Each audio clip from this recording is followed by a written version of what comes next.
Hey, Frank, how would you describe Anthony Davis's performance, and especially just as it looked like his shoulder was a bit sore? He gutted it out, playing in some pain, and it was dominant.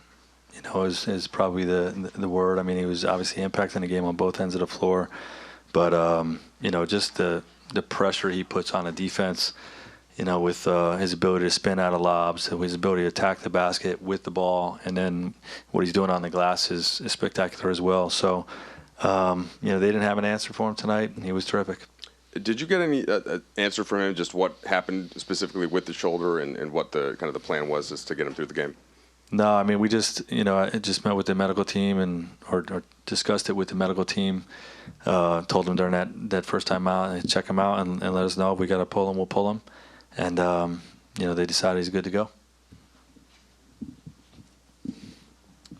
Frank, tonight and also the last couple games, your team has been like interacting with the crowd, raising their hands, making more noise. LeBron was having some fun at the end of the bench tonight. Considering all the attention and maybe you call it pressure on this team, do you think that's a way to use the attention in a positive way for this group? Yeah, I think so. This is a fun team. Our guys like to, we like to work. We understand the importance of it, but it's still basketball at the end of the day, and it should be fun. Especially when you're playing well. Our team's on a run, and those guys enjoyed it, so they deserved it. Hey, Coach, the starting group hasn't necessarily come out of the gate very hot, and you guys have, of course, gotten the wins. How patient are you going to be with that group, and is some of that just kind of waiting for a couple of guys to get healthy? Well, it's a little bit of waiting for some guys to get healthy. I like to do rotations, in sort of 5-game increments. Like let the preseason play out. Hey, whatever we settle on, let's see what this looks like for 5 games. There's a lot of peaks and valleys. Guys have good games. I try not to yo-yo the starting lineup very much, and we'll see how it continues to progress. Frank, I know you look at numbers and analytics and things like that. Have you ever seen somebody 20 points in the second half on 1 field goal attempt? I'm pretty sure I've not. I'm pretty sure I've never seen 40 and 20 in 30 minutes. Yeah. What was happening that allowed him to get to the line, as effectively as he did? Well, like I said, he puts pressure, by not settling for the jump shot. He was attacking the basket with the basketball, and I think one of the things that's not really as visible to everyone is Dwight Howard's presence out there and JaVale McGee. Those guys being active on the glass, they require a lot of attention. So now Anthony a lot of times getting single coverage on box outs, and he's dominating those. So to have those two guys, both attacking the glass the way they are. I mean, Anthony had 8 offensive rebounds. He probably got fouled on most of them. So that's part of it. Frank, it seems like he brings the ball up a little bit too.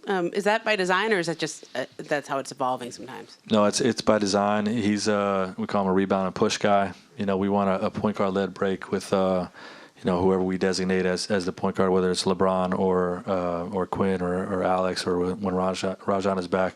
But we'll have rebound and push guys. So Anthony, Kuz, if they rebound the ball, everybody just gets out and flies, and it creates a different dynamic of the break because the matchups are tricky.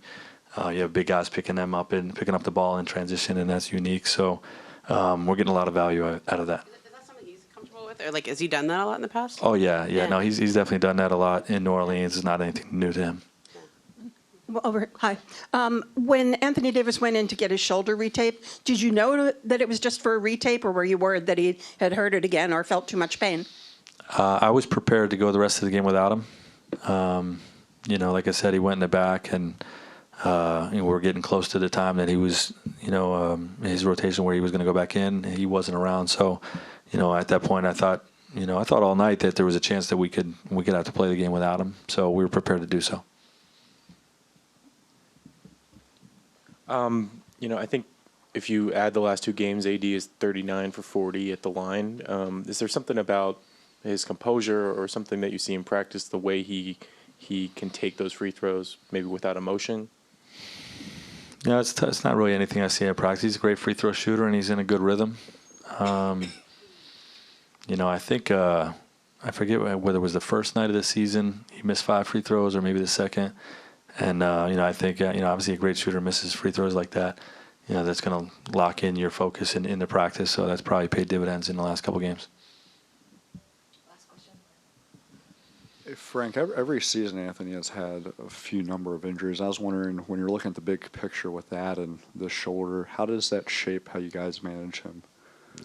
Well, we understand everybody in our team. We're trying to manage for the big picture. It's an 82 game grind, and obviously the playoffs are the most important part. We want everybody fresh going into it. So when you have an injury with whatever severity it may be, you really defer to the medical team, and they know where we stand on. We're not going to force guys out there unless they're good to go.